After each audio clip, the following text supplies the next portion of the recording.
Zach Sterniolo, NASCAR.com. Congratulations on this. You get to now brag that you were the one to win, the first one to win with Michael Jordan in attendance. Having him in victory lane, seeing him be able to enjoy and celebrate that moment, how much does that add to a day like this for you? It adds to it a lot. And first off, I have to apologize. My voice is pretty much gone from screaming and yelling, hooting and hollering, all that good stuff. But yeah, it adds to it a lot for sure. I think anytime you can win at Talladega, the emotions just overflow because there's so much uncertainty that comes with it. And for me in my situation, right, me and Michael were battling really, really hard. I mean, not just me and him, though. Like, you know, the first three, four cars in each row were really, really contributing to what was taking place at the front. And, yeah, I was in bad shape going into turn one. I was not liking what I was seeing. I was like, oh, no, it's slipping away. And that ended up being the very thing that, you know, allowed me to break through and win the race.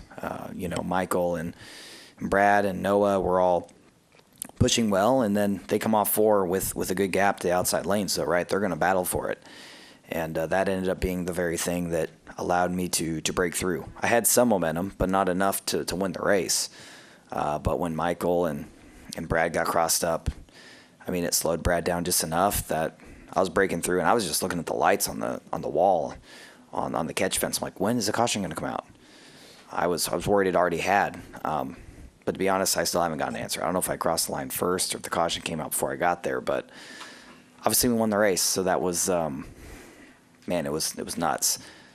For us, it was a fairly good day of strategy. We got a couple stage points, not as much as we wanted to, but I think, you know, of our group of Toyotas, we tended to be towards the front of that group, and so it was nice to be able to get some stage points, kind of just mixing it up. But unfortunately, the very thing that took out about half of our cars is what put me, Martin, and Ty at the front of the field at the end.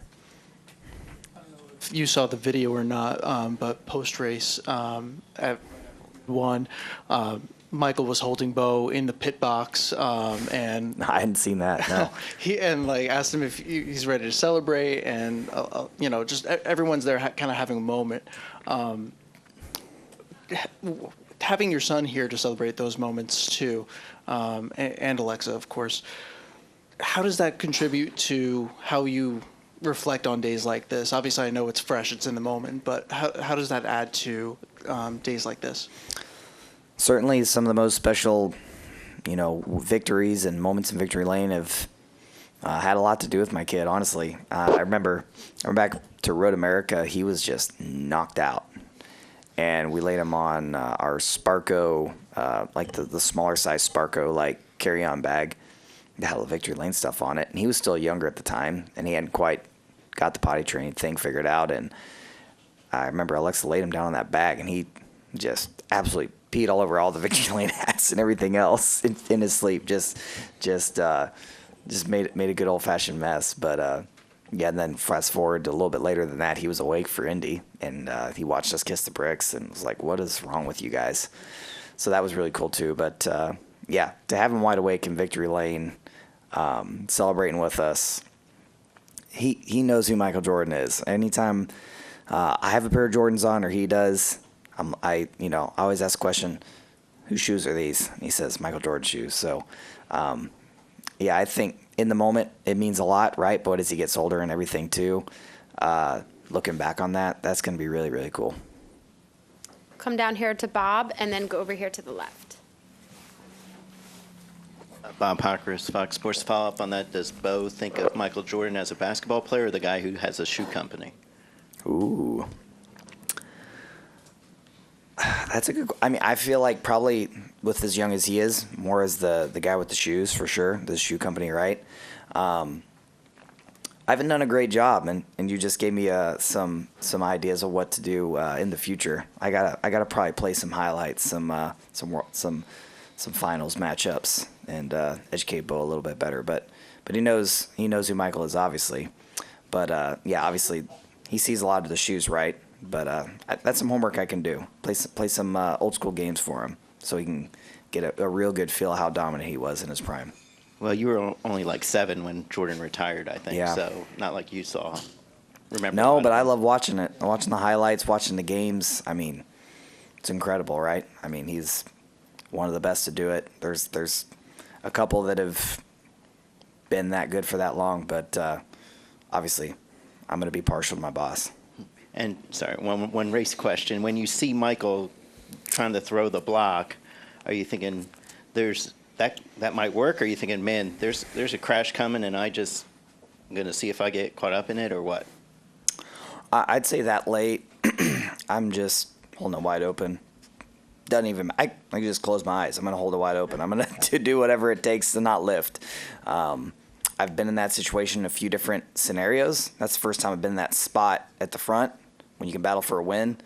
I think our last time here in the playoffs, I saw everyone wrecking, and I just drove into it. I just hit it as hard as I could, and we gained a couple spots out of it. So that's just the mentality you got to have here. You just got to kind of throw caution to the wind. And as it turned out, I mean, the 10 and the 6 kind of got stacked up when Michael got turned sideways, and thankfully I had just enough momentum to get by both of them.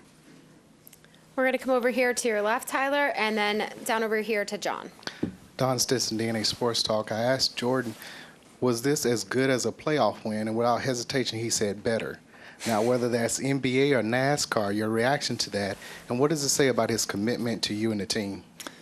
Yeah, I mean, for him, he's come to a few races, and unfortunately, even as good as the days have looked, they've not ended in victory lane. So for us to win a race like that, be up front as much as we were at the end, and it looked like he was slipping away, and then we get it back, man, it's an unreal feeling. So yeah, it's great. You know, I'm really excited that I was able to do it, but my excitement level would not change whether it was me or Bubba that got him to victory lane when he was here at the track.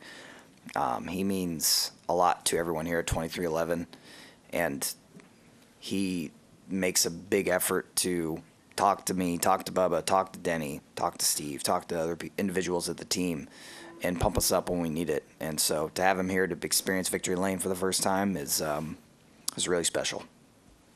All right, we're going to go right down here to John, and then all the way in the back. John Neal, NBC Sports. I was curious, where there's a range of emotions going from, the aggressive pit stop, all you guys working together, then your Toyota teammates crashing, and then all of a sudden you're still out back in front and you're getting Toyota its first win at a super speedway of the next gen era? Yeah, there was a big range, right? Like I didn't actually ask the question, but certainly when you look at a crash of that nature where cars go up into the wall at that angle, your first thought is, man, I hope everyone's okay, and it sounded like they were. Then you got to shift gears and recenter on your race, right? Like, okay, well, that really stunk for the drivers involved. But now we've got a real opportunity, those that remain, to capitalize on this moment and make sure one of us gets to victory lane. So, I really would have expected Martin to go to the bottom and Ty to have to decide between the two of us. But again, I'm really thankful that Martin and Ty both decided to stay behind me and were dedicated to pushing me. If it wasn't for that, I don't think we win today. So, it's just that Toyota family aspect, our teammates, everyone at Toyota really makes a big effort to help one another, and they certainly were a large part of why we were able to stay up towards the front and get the win today. And then does it add, I guess, an extra pride knowing that even with the limited numbers after the crash, that you guys all worked so well together and you were able to deliver that win? Yeah, it's great. I mean, I know ultimately I'm the only one that leaves with the trophy and the playoff points, but we worked really well together. I'm just very thankful that, Martin was as committed as he was, and Ty was as committed as he was to Martin. That was a very large part of why we were able to stay in the mix at the very end. We're going to come right here in the middle to Steve, and then down here in the front to Jordan. Steve Connolly, the podium finish. Tyler, I know a lot of the early part of the race was fuel-saving mode for most of the field, but were you a little surprised running most of that first stage 3 wide that we didn't have the issue like we did at the end, and it stayed clean for those first 2 stages? Yeah, Sorry, Davis was trying to hand me his in, and it fell. I mean, we're saving so much fuel that it looks 3 wide and it looks borderline chaotic, but for the most part, everyone's kind of taking it easy, giving each other room. So we were 3 wide, and you saw drivers trying to advance their position in the draft to take advantage of the pit cycle when it would open up, and it would work out for some, but it was just something to keep in mind all day long. You know, it certainly seemed like you'd want to be on the bottom when the pit cycle would start if you were one of the first cars to pit, but it was hard to save fuel down there. The middle seemed the best for that, so you just saw a lot of drivers kind of playing risk versus reward. Like, if I advance my position a few more spots, I'm further ahead when I come to pit road. Is that going to pay off in the amount of time on pit road? So it was just, everyone was kind of playing their own game there. It wasn't really super chaotic, really, before the pit stops.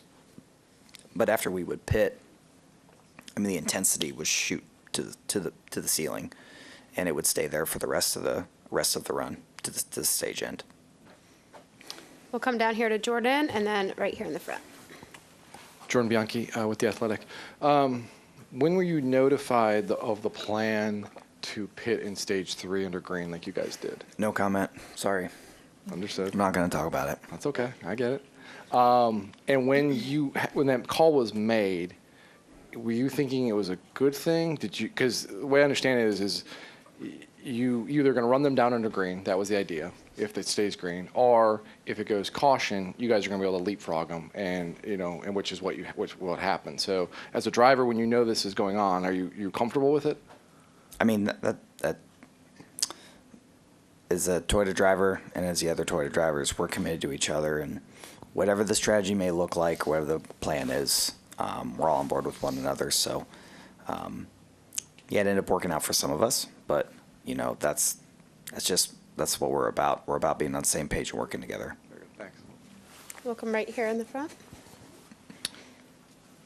I thought about asking the same thing about the strategy. Sorry, Luke Sortino, Sanford Sports Analytics. Congratulations on the win. So I'll shift gears a little bit and ask, for Michael Jordan, he used to play here in Alabama with the Barons. Do you think it's any more special, pretty cool, being in that 45 car, which is the number he wore at the Barons with baseball, any relation there?